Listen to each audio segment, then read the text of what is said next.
अस्सलाम वालेकुम, मैं समी इब्राहिम और आप देख रहे हैं हमारा यूट्यूब चैनल। पूरी कौम को तवक्को थी, मैंने भी अपने वीलॉग में ये कहा कि इमरान खान साहब दीर बाला में आज ऐलान करेंगे अपने अगले लाहे अमल का। ख़ुद भी उन्होंने 2 दिन पहले जो जलसा किया था, एक बहुत बड़ा जलसा था शांगला में, जहाँ उन्होंने कहा था कि वो 4 जून को अगले लाहे अमल का ऐलान करेंगे। आज हम इंतज़ार करते रहे। जलसा बहुत बड़ा था। सबसे पहले तो मैं आपको ये बता दूँ, मैं आपको बताऊंगा आगे जाके कि ऐलान क्यों नहीं किया, मेरी कुछ लोगों से बात हुई है, और कब तक ऐलान होगा ये भी आपको बताऊंगा। लेकिन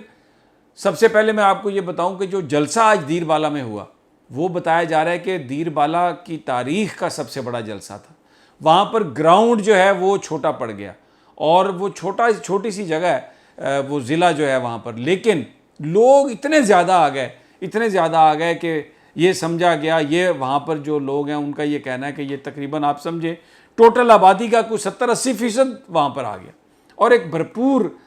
वो था इज्तिमा था। जज्बात बहुत हाई थे और बहुत ज़्यादा लोगों ने इमरान खान साहब की जो तकरीर थी उसको रिस्पॉन्स दिया और वादा किया जैसे वो हमेशा करते हैं। अच्छा, अब इस जलसे में हमें इमरान खान साहब थोड़ी सी उनकी स्ट्रेटजी हमें नज़र आई, थोड़ी सी तब्दील हुई। पहली दफ़ा उन्होंने बाकायदा जो स्टैटिस्टिक्स थे उनका हवाला देकर अपनी 3-3.5 साल जो हुकूमत है उसमें जो महंगाई हुई, और जो ये शहबाज हुकूमत ने 60 दिनों में जो महंगाई की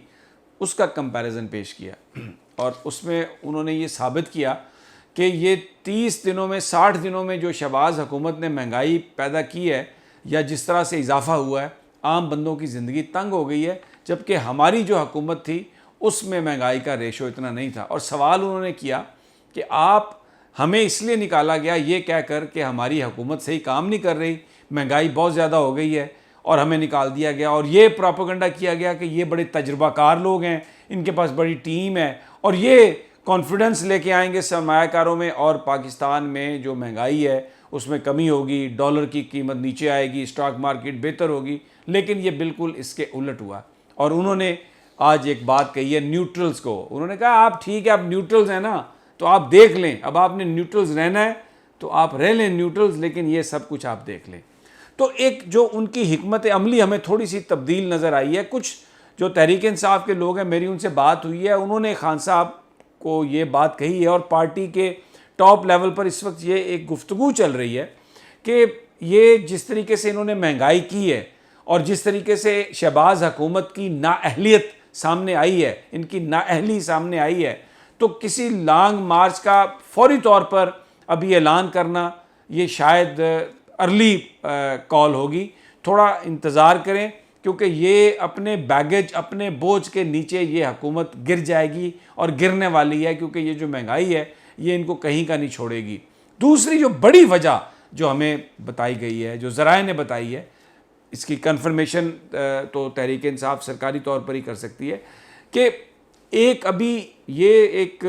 इंतज़ार है, कुछ लोगों का ये मौक़िफ़ है कि एहतजाज करने से पहले सुप्रीम कोर्ट ऑफ पाकिस्तान से एक डायरेक्शन ले ली जाए, क्योंकि अगर गवर्नमेंट ने फिर दोबारा कंटेनर्स लगाए और मुजाहिरीन को, एहतजाज करने वालों को रोकने की कोशिश की, तो उससे मुल्क में खून खराबा होगा, उससे मुल्क में एक ऐसी अफरा तफरी होने का इम्कान है कि जिसका फ़ायदा किसी को नहीं होगा। इसलिए एहतजाज की जगह मिल जाए और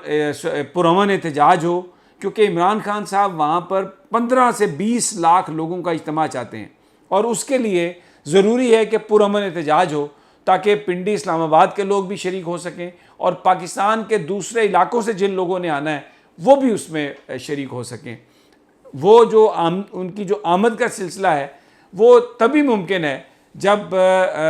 रास्ते में रुकावटें ना डाली जाएं, लाठी चार्ज ना हो, तब फैमिलीज़ आएंगी। तो वो पूरी दुनिया को, पाकिस्तान की एस्टेब्लिशमेंट को, पाकिस्तान के लोगों को ये दिखाना चाहते हैं कि जो अक्सरियत है पाकिस्तान की, वो इलेक्शन चाहती है, वो इस इम्पोर्टेड गवर्नमेंट को मुस्तरद करती है। तो ये बुनियादी तौर पर सुप्रीम कोर्ट की वजह से इसको उन्होंने अभी डिले किया है, यानी उसकी अनाउंसमेंट डिले की है। सुप्रीम कोर्ट की तरफ से अगर कोई ऑब्जर्वेशन नहीं भी मिली तो भी इमरान खान साहब का ये पक्का एक मुसम्मम इरादा है कि वो चलाएंगे लॉन्ग मार्च की तारीख देंगे, मार्च करेंगे, लेकिन वो मकासद पूरा करने के लिए जो स्ट्रेटजी है वो ये कहती है कि सुप्रीम कोर्ट से आप वो ले लें इजाज़तनामा, प्रोटेक्शन ले लें, क्योंकि एहतजाज करना, पुरअमन एहतजाज करना हर पाकिस्तानी का आइनी हक है। इसमें मैं थोड़ा सा आपको याद दिलाऊं कि फौरी तौर पर जो तारीख है लॉन्ग मार्च की, उसका ऐलान ना करने का मशवरा चौधरी परवेज़ इलाही साहब का भी था। चौधरी परवेज़ इलाही जो हैं वो बड़े अहम इत्तेहादी हैं इमरान खान साहब के पंजाब में, मुस्लिम लीग काफ के, और इस वक्त वहाँ पर जो जंग चल रही है पंजाब में हमज़ा शहबाज की हुकूमत को ख़त्म करने के लिए जो चौधरी परवेज़ इलाही साहब जो कोशिशें कर रहे हैं, शायद उस पर भी कोई फोकस, और उनका जो मशवरा वो बड़ा अहम मशवरा, और पार्टी के अंदर भी ये सोच है, मौजूद है कि सुप्रीम कोर्ट से प्रोटेक्शन लेने के बाद ये किया जाए। दूसरा एक अहम मौजू जिस पर इमरान खान साहब कैटेगोरिकली कह चुके कि जनाब जो इस्तीफ़े हैं कौमी असम्बली से, उनकी वापसी का तो कोई इम्कान नहीं। अब ये जो हुकूमती जो लोग हैं, इन्होंने ये एक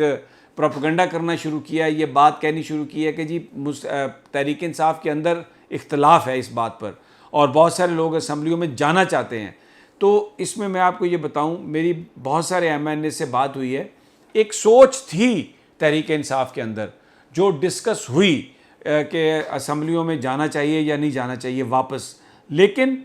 जो खान ने फैसला कर लिया, जो फाइनल फैसला था, उसके बाद अब ये मामला ख़त्म हो गया और इस मामले पर कोई इख्तलाफ नहीं है किसी तरीके से कि जनाब वो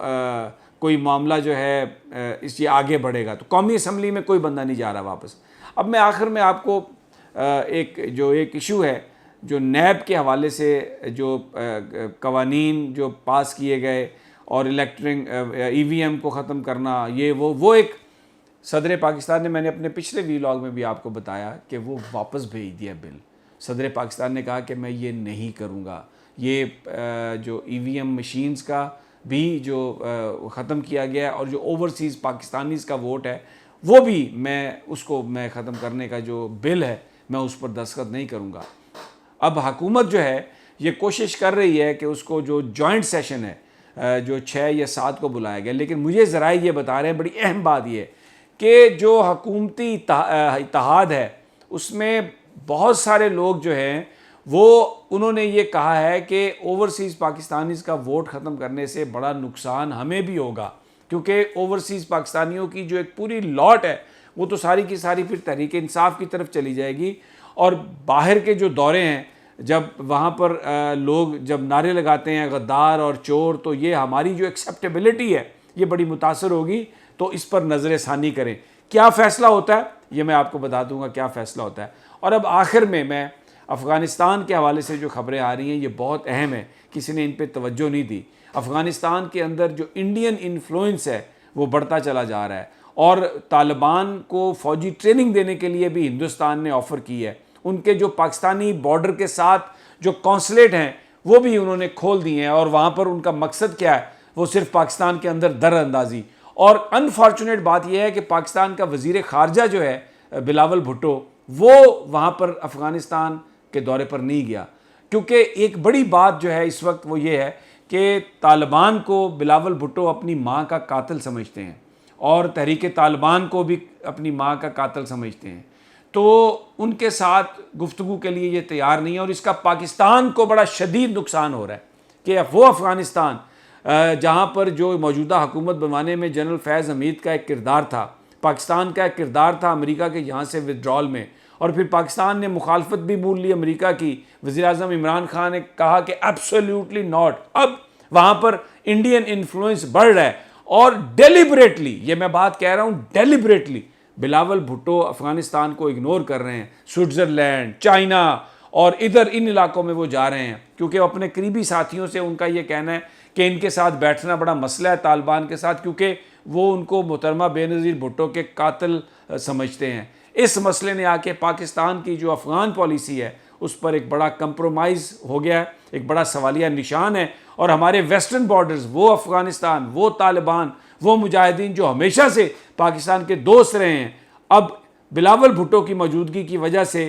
क्या ये सिलसिला जारी रहेगा, या इसकी वजह से भारत अफ़गानिस्तान के अंदर आने में कामयाब हो जाएगा, हमें इंतज़ार करना होगा देखने के लिए। अगली वीडियो तक इजाज़त दीजिए, इंशाल्लाह जल्द मुलाकात होगी। अल्लाह निगहबान।